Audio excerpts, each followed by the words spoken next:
Read about the things that happen throughout the world. Don't believe in everything you see out here. Read all about it. Read all about it. Listen to the world.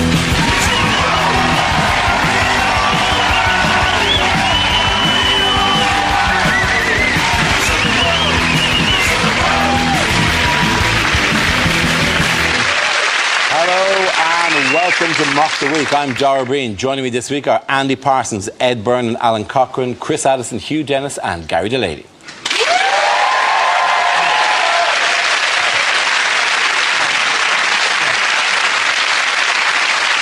We start with a round called Headliners. Here's a picture of Labour's two Eds, Miliband and Balls, but what does MFIB stand for? Is it Miliband Fondle's Invisible Buttocks?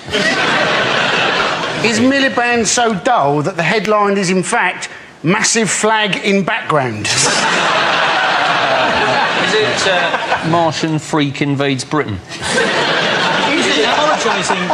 Is he apologising to Young Labour for their poll ratings, saying, my fault, innit, bruv? Is it just simply MFI bollocks? Why would they use that picture to randomly take on MFI? Two wooden characters. If we're just going to go with ones that have nothing to do with the picture, why can't we just say, my fanny is burning? It's the sentence that goes with MFIB. By the look of the flag, he's trying to knock some sense into a BNP rally. Is he saying, Mo Farah is black? Hang on, Mo Farah is British. I could understand him trying to convince him of that, but surely he doesn't have to convince even the BNP that Mo Farah is black. They are in serious denial. I mean, this summer has been very difficult for them. White man went very well in the 5,000 metres. What are you talking about? Or is it just quite simple? Is it man focuses in background? Is he trying to appeal to, is he trying to show himself to be a bit more down to earth? And he's going, Mallorca, Faliraki, Ibiza, brilliant. Move to a correct answer, please. Mowgli's friend is Baloo. Is it Martin Freeman is Bilbo? No, it's not. I'll give the end answer Miliband. So Miliband something battle. Miliband fears irritating battle. No. Bowel. No. Irritable no, bowel. Not bowel. I think it's Miliband fights image battle. Very good. Thank you very much, Hugh Dennis.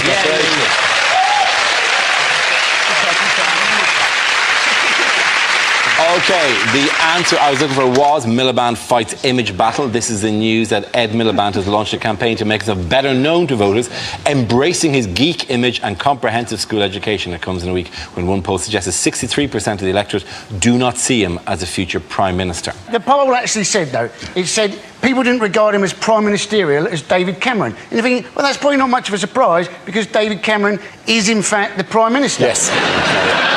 We need to be a bit careful throwing stones about Ed Miliband appearing like a bit of a dork. If there are 7 men on television who don't need to be throwing stones in this particular glass house, it's this 7-man up you to the survival of the fittest theory, right? This is not the pot calling the kettle black. This is the kettle calling another kettle a kettle. To be fair, only one of us does a programme about maths. Yes, well... What policies have Labour touted at the conference this week? He's promised more help for first-time buyers, and my parents helped me buy my first flat, and I can't thank them enough, it turns out. He wants to cut stamp duty, doesn't he, to promote growth? Yep. And you think, well, it might work. I mean, what was Cameron's best idea to promote growth? Everybody should build a conservatory. And you're thinking, that is not going to kick-start the British economy. It might kick-start the Polish economy. He's also going to sell 4G. Apparently they're going to sell 4G. I didn't know even we had 4G yet. I know people have talked about this thing, but they might as well go, and we shall sell the nation's reserves of unobtainium. The money we receive from that. Miliband said they're going to break up the banks, which is actually a policy that genuinely could solve the financial crisis, as long as they go back in time and do it before 2008. One banking reform that I would like to see is for the people who work at the Halifax, stop pissing about with that radio station and do some work. think if they did break up the banks, that Miliband is the sort of bloke that would just end up with a pen with one of those little chains on it. Out of everything in a bank, I'm going to move on. Here's a picture of Shadow Chancellor Ed Balls, but can anyone give me a phrase to sum this up? Well, obviously, good to see that Wayne Rooney is back to fitness. Is he thinking to himself? Is he just thinking to himself, why, when my name is Balls, do I keep having photographs like these? Is Mr. Ed Balls playing football in a match between MPs and journalists at the conference? Apart from playing football, what has Ed Balls been doing recently? He's a politician. he's been... Other than that... He has been sickening normal people everywhere by learning to play the piano. Yes, Did you to see what that? level? Grade 1. Grade 1, yes. And the grade 1 is recognising that that's not a piano. This is a trick test. That's not a piano. You have passed. I reckon he just heard mention of chopsticks and thought there might be some food available.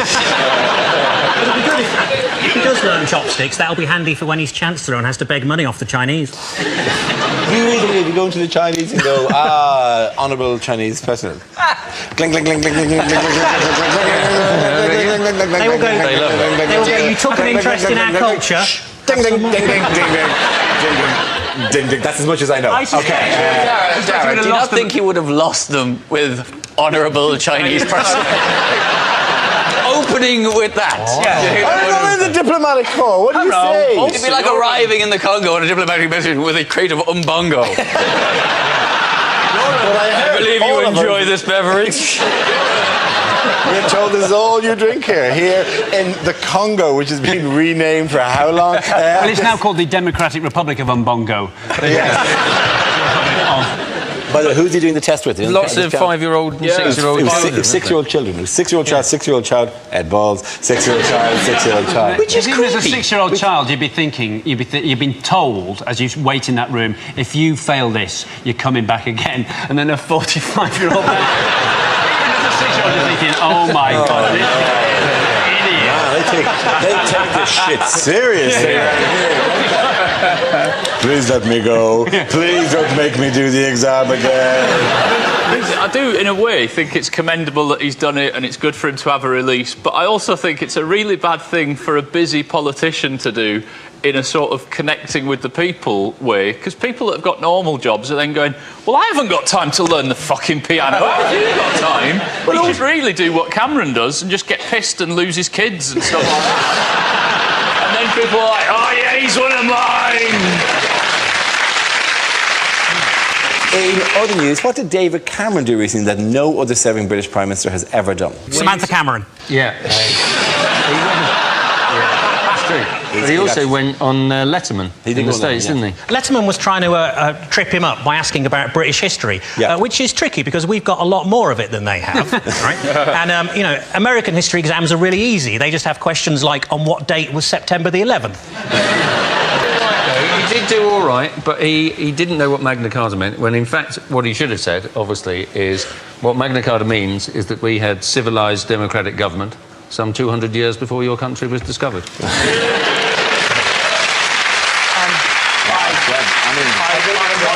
And also, I'd imagine, had he said that, it wouldn't quite have gone as well as an appearance as he would have liked. David Cameron was on a complete charm offensive. Look at you, your small, poxy country. Useless. We're older than you. Older. Feel my history. He could. I think he could also have gone, you say your name is Letterman. In my country, we would call you Postman. I'm sorry. He wasn't going on as a Bond villain. That would be Cheek. Kill him now! They love us as villains. They always have English people as villains. They don't know who he is. This was we could have sent anybody. We should have sent Alan Rickman. Hello. Do you know what he came out to? I know what he came out to. He came out to loads of dry ice, and they said it represented a London fog when we haven't had a London fog for over 100 years. That's the stereotype image that those Americans believe. What? The fat, dumb redneck.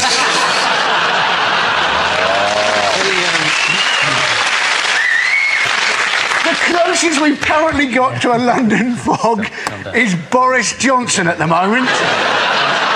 Either that Amy Childs from The Only Way Is Essex. What Boris Johnson did say was that he got it wrong deliberately because he didn't want to seem like he had Latin coming out of every orifice. Now, that sounds creepy, doesn't it? The thing about Boris Johnson, though, isn't it, is everybody thinks he's quintessentially English, but in fact he was born in America, named after a Russian, and looks like a Swedish person who's eaten another Swedish person. At the end, and the points go to Chris, Hugh and Gary. Our next round is called Newsreel. We play in a recent piece of footage featuring people in the news and ask you to suggest what might be being said. This week's clip features the Prince of Wales. Good God, it's Margaret Beckett, isn't it? From the First Labour government. You know, I'm beginning to wonder how recent this footage actually is. Oh, lovely, a train in a box. That's odd. Mummy normally gives me a Twix and a lump of organic cheese. Still, never mind. Stick that on eBay. So this will be your driver, Dave. Hello, Dave. I love you. So you drive this, do you? Yes, I bet you've got a tale or two to tell. Yeah, well, actually, it has been hairy a couple of times. I bet it is. Yes. Do you know, I quite fancy doing your job. Yes, and I quite fancy doing your job. Well, that's not going to fucking happen, is it? Can I have a go? No, I'm afraid it's against regulations. Is it? Is it? Now, Dave, think very carefully. Yes, I think that's the right answer. Nobody wants to be force-fed organic biscuits. Anyway, let's have some fun. This is an impression. This is the British economy. It's going backwards. Yes, I will. Don't worry, I understand about trains. Now, tell me, Dave, can this go sideways? It's backwards and forwards. Why don't we just concentrate on driving the train? So just push the lever forward if you could. It's a lever, is it? I thought it was an enormous licorice allsort. What do? Just push it forward, do I? Oh, yes, look, we're going. Well, this is a piece of piss day. You're stealing a living. Yes. Oh, wait a minute. Hang on, my arm's stuck. I think, hang on, Dave, my arm's locked. David, my arm. Dave, my arm, I can't stop. My arm's locked. His arm's locked. My arm's locked. I can't. Oh, my God, where are the brakes? Where are the brakes? They're out of control. I can't stop it. Got you there, didn't I, Dave? Well done, you done us. Now we play a round called Wakey Wakey, Rory Muckleroy. This game involves Ed and Gary, so if you could make your way to the performance area, please. This round is a stand-up challenge. I launched a wheel of news, and whoever chooses to stop, one of our performers must step forward and talk about that subject. The winner is, however, I think is the funniest. Okay, here we go. Let's have the first topic, please. The first subject is parenting. I'll take this. We have 2 children in our house. 2 boys. One is 4 months old and the other is 21 months old. Yeah. We didn't want there to be too big a gap, so my wife had them both by cesarean.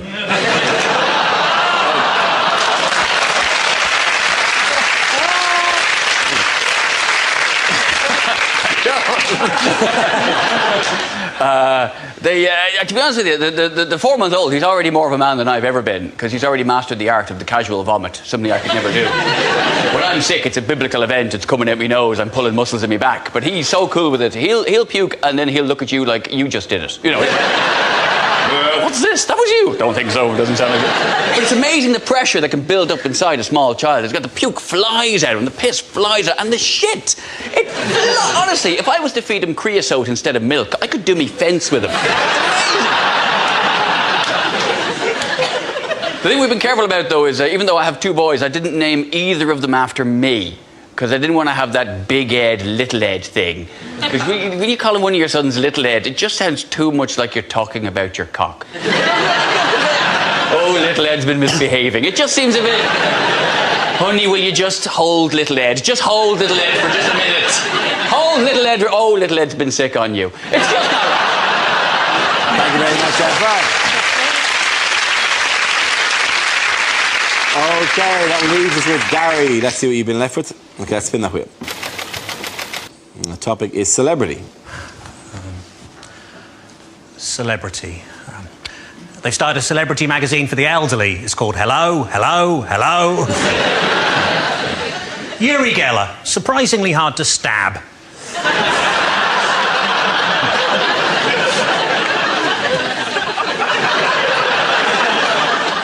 Malcolm X chose that name rather than admit he'd accidentally put a kiss at the end of a text message. I went to see Walt Disney on Ice. Bit disappointing, it's just an old bloke in a freezer.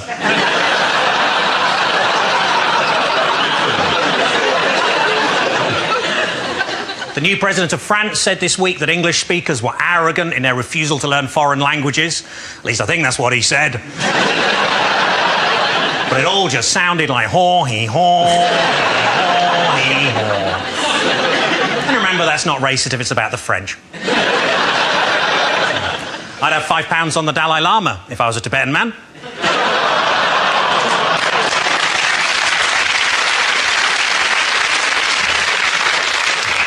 When they buried the man who invented Tetris, the whole cemetery disappeared.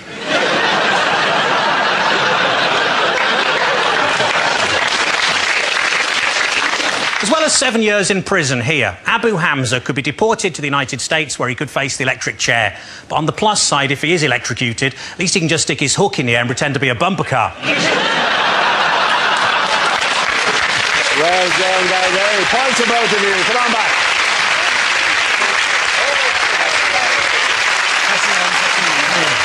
Our next round is called If This Is the Answer, What Is the Question? On the board are 6 categories. Gary, which category would you like? I would like sport, please. OK, the category is sport, and the answer is 14 and a half. What is the question? Is it how many weeks does it now take Mickey Rourke to get an erection? Is it what glass slipper size? What glass slipper size would have made Prince Charming go, OK, I'll leave it?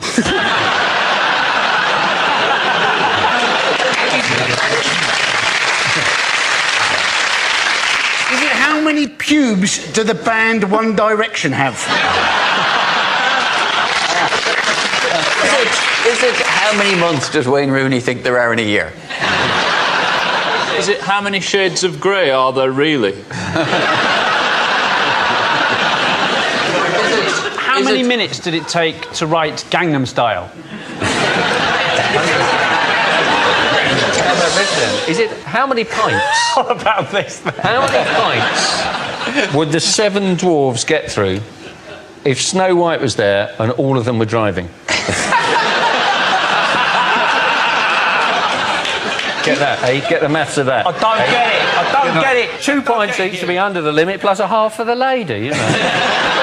Is it how far into Jamie Oliver's 15-minute meals did I realise I didn't have the right ingredients?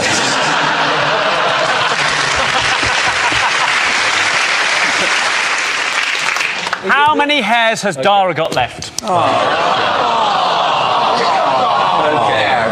No, that's cruel. We're not going to win that. How many does it need to be cruel like that? Is it, in fact, how many points did the European Ryder Cup team get? Very good. Well done. Thank you very much, Eric Foster. Yes. And the question I was looking for was, what was Europe's winning score in the Ryder Cup? This is news that Europe's golfers retained the Ryder Cup after producing a stunning comeback in a tense and exciting final day in Chicago. After trailing the United States 10-6 after 2 days' play, they produced an outstanding performance to win by 14.5 points to the United States' 13.5 points. Did you watch it? Yeah, it's brilliant, wasn't it? Yeah. I mean, the course was all set up, of course, for the Americans. They had very long fairways for their big hitters, not too much rough, so as they play their iron shots, and very few female spectators to distract Tiger Woods. Tiger Woods, of course, who lost the foursomes, which came as a surprise because he'd had so much practice. I've never seen such a thrilling game of golf, and I didn't see this one either. Do you love the American names, though? Because that's what I like most about it. Their captain was called Davis Love the Third. And I thought, that is a great name, but do I need to know that? That you love the third? I mean, I love the 18th, but don't go on about it. I'd like Dara to say it, though. What, Davis Love the Third? Oh, yeah, I know you wanted me to say. Sport. You wanted me to say the third, and then we're dancing with a pig under my arm. Yeah. That is exactly what I want. By the way, the Americans were 10-6 up, which is till then historically unassailable, practically away from home. But they had a rousing speech on the night before. Yeah. George For Bush. who? George W. Bush. George W. Bush. On the Saturday night, when it looked like the fight was won, George W. Bush came along and said the fight was won, and then the next day the fight was lost. How unlike George W. Bush to say the fight has been won, and then it turns out it's not. The US team can count themselves lucky they're not still on the course in bunkers doing that with mortars flying over their heads. Yeah, Bush walks out and goes, mission accomplished. Yeah. Cut to 2 years later, well, we hope to get our golfers out of the course some stage. We want to bring them back for Christmas. That's what we're hoping. Who needed a police car to take him to the first tee? Rory McIlroy. Wow, very good. Yes, you're absolutely right. His excuse was that the coverage on the telly was timed as being an hour on Eastern time, when in fact he was in Illinois. So it was an hour. There was an hour's difference. But the fact is, he was still watching the Ryder Cup on the telly. He was still there, going, "Oh, what's on? Golf. I love golf." That's the Where are these people up to? A lot of people standing around looking at their watches. What's he playing him today? Rory, when this guy turns up, is he going to be... Wow. Ding! Penny drop. Here's a picture of the European team celebrating their win. Can you sum this up with a phrase or a caption? Yep, what a load of swingers. This is what's happening in the 1970s right now. I think they're twisting again, you know, like we did last summer.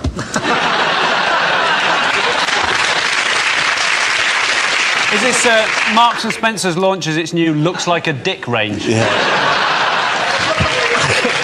This year's lineup for Strictly looks a bit shit. Yeah. Is it Gangnam Style? Gangnam Style. It's a version of Gangnam Style. It's in fact Gingham Style.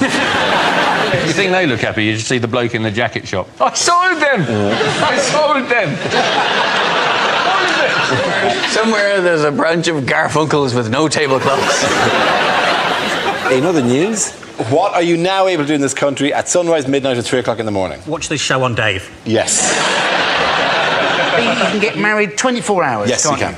And Blackpool Tower say that they're very keen to have marriages at midnight. Of course, the advantage of getting married at midnight in Blackpool is that you can't actually see Blackpool. I think it's the logical next step, because there's already civil partnerships, so gay people can get married, and now weddings at 3 a.m, so ugly people can get married. The Home Office have said about this 24-hour wedding thing is that it means that they've increased the amount of choice people can have when planning their weddings. Right now, there's a nation full of engaged men going, "Oh, good, another choice." What I needed was more things to discuss in the planning of this poxy wedding. It's a weird ceremony to be able to do at 3 in the morning. To me, I think, you know, there's a definite market for 24-hour divorces or 3 a.m. christenings. The baby's awake anyway, darlings. Very good. Very good. You don't really think of it as a christening. I didn't think of it as a christening, more the wake we held for our sex life. First, you don't have to get married in church anymore. Then you get married at night. Who is this benefiting? Vampires. Yeah. Oh my God, that's exactly. It's just going to be a load of Twilight-themed weddings. Oh, shite. That's all it's going to be. At the end of that round, the point's going to Alan, Erin, and Andy.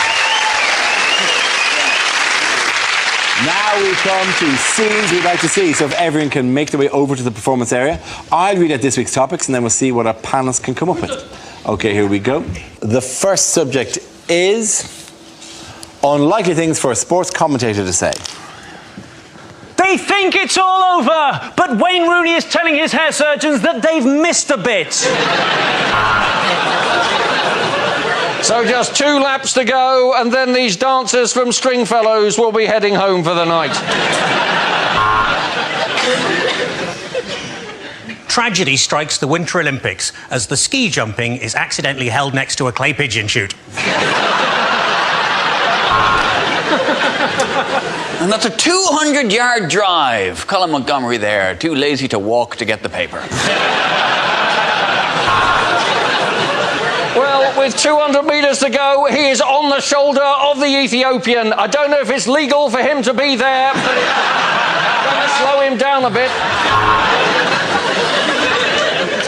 Lewis Hamilton still leads, but there's trouble up ahead as Dick Dastardly and Muttley are digging a hole under turn 17.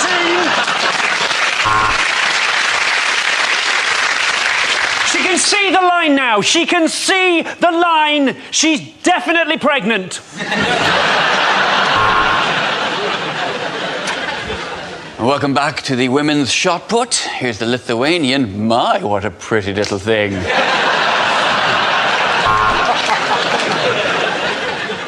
Well, let's go over to Epsom for the 2:30. There are 16 runners. Everyone else is riding a horse. What a race this is going to be. And after Andy Murray's recent appearance on television's Mock the Week, onto centre court we see the lolloping frame of Dara O'Brien. And that's an incredible right hook there from Abu Hamza. So, Boris Johnson, are you enjoying the Olympics? Oh, I'm terribly sorry. Claire Balding, are you enjoying the Olympics?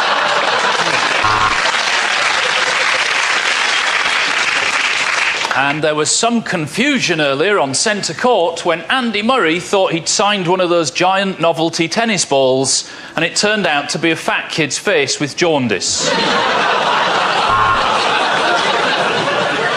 And the England team sticking with the classic 4-4-2 formation. This really is the most organised orgy I've ever seen. And Serena Williams remains unseeded for a second year. I can't help thinking that a bit of lippy and a push-up bra... OK, the next topic is bad things to say at a job interview. What do I think of nepotism? That's a good question, Dad. Yeah, I served for 10 years in Afghanistan. I was in the Taliban.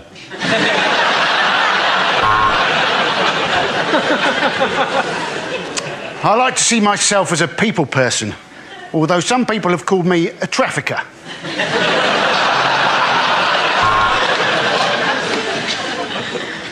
So I'm just checking. You definitely don't do a CRB check.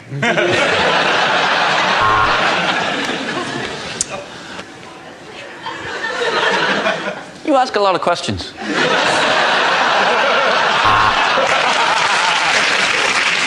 Sorry, could you repeat the question? My ankle bracelet's beeping really loudly. Well, I am a fully qualified geography teacher, and the school's next door, is it?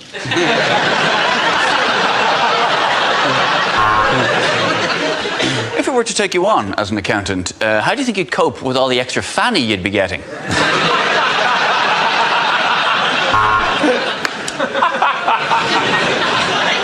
Do I like jogging? Oh, I thought he said, do I like dogging? The answer's still yes. You've demonstrated a bad attitude, an inability to listen, and a complete lack of interest in others. Welcome to Ryanair's customer service team.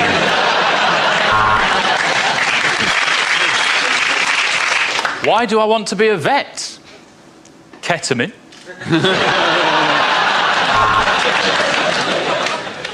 Well, they gave me a tutu at university, so I just thought I'd wear it to the interview.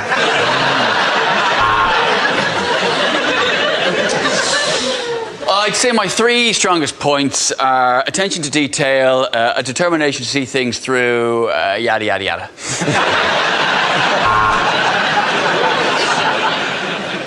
Yes, I think I would be the perfect candidate today to make the platform announcer. Why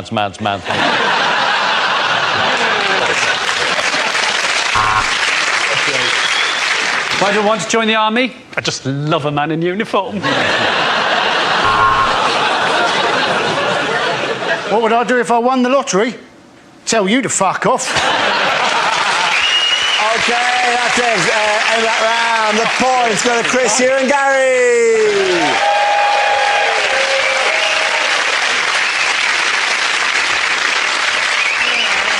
And that's the end of the show. This week's winners are Chris Addison, Hugh Dennis and Gary Delaney. Commiserations to Andy Parsons, Ed Byrne and Alan Cochrane. Thanks for watching. I'm Darrell Green. Good night.